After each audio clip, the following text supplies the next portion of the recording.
ఏదైనా రాజకీయ పార్టీ తన వైఫల్యాలను తెలుసుకోవడం చాలా ఉత్తమం. లేకుంటే చేతులు కాలేక ఆకులు పట్టుకున్న చందంగా మారుతుంది. వైసీపీకి అదే ఎదురైంది.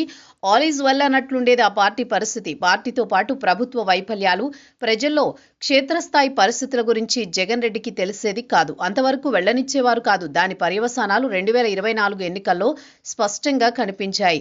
వైసీపీకి ఎదురైన గుణపాఠాలు ఇప్పుడు కూటమి నేర్చుకోవాల్సిన అవసరం ఉంది. ముఖ్యంగా టీడీపీ ఈ విషయంలో సీరియస్గా వ్యవహరించకపోతే ఇబ్బందులు తప్పవు. ఇటీవల పార్టీ లైన్ విధి విధానాలను అధిగమించి చాలా మంది మాట్లాడుతున్నారు. పార్టీకి ఇబ్బందులు తెస్తున్నారు. ముఖ్యంగా పార్టీ అధికార ప్రతినిధులు సరైన స్టడీ చేసి టీవీ డిబేట్లకు వెళ్లడం లేదు. దాని ఫలితంగా ప్రతికూలతను చూపుతున్నాయి.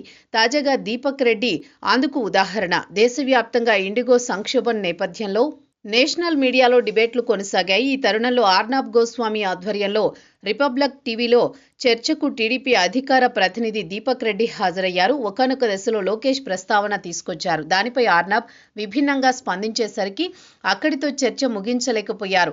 అదనపు వాదనలు వినిపించి అనవసరంగా వివాదాన్ని మరింత పెద్దది చేశారు. అయితే ఇది తెలియని టీడీపీ అధికార ప్రతినిధులు తొందరపడ్డారు. ఆర్నాబ్ గోస్వామి మంత్రి నారా లోకేష్ను టార్గెట్ చేశారని భావించారు. ఉద్దేశపూర్వకంగా అలా చేశారని మండిపడ్డారు. ఆర్నాబ్ గోస్వామికి కౌంటర్ ఇవ్వడం ప్రారంభించారు. అయితే వ్యతిరేక సోషల్ మీడియా ప్రభావం ఎక్కువగా ఉన్న ఈ తరుణంలో రిపబ్లిక్ టీవీని నిషేధిస్తున్నట్లు పెద్ద ఎత్తున ప్రచారం సాగింది. ఇది రిపబ్లిక్ టీవీ యాజమాన్యం వరకు వెళ్లింది. దీంతో ఆర్నాబ్ మరో 3 రోజుల పాటు ఇదే అంశంపై కథనాలు తెలుగుదేశం పార్టీకి డ్యామేజ్ జరిగింది. అసలు టీడీపీకి సంబంధం లేని వివాదం ఏరికోరి తెచ్చుకున్నట్లయింది. కేంద్ర ప్రభుత్వ పరిధిలోని పౌర విమానయాన శాఖకు సంబంధించిన అంశం ఇది. తెలుగుదేశం పార్టీకి చెందిన ఎంపీ కింజారపు రామ్మోహన్ నాయుడు ఆ శాఖకు ప్రాతినిధ్యం వహిస్తున్నారు. అంత మాత్రాన టీడీపీ బాధ్యత వహించాల్సిన అవసరం లేదు. కానీ టీవీ డిబేట్లో అనవసరంగా లోకేష్ పేరు తీసుకొచ్చి ఇంతటి వివాదానికి కారణమయ్యారు. తాజాగా సీఎం చంద్రబాబు టీడీపీ అధికార ప్రతినిధులతో సమావేశమయ్యారు. టీడీపీ అధికార ప్రతినిధుల తీరుపై ఆగ్రహం వ్యక్తం చేశారు. అసహనం వ్యక్తం చేశారు. వాస్తవానికి రిపబ్లికన్ టీవీ టీడీపీకి అనుకూలమైందే. గతంలో టీడీపీ కష్టకాలంలో ఉండగా నేషనల్ మీడియా ఆదుకుంది.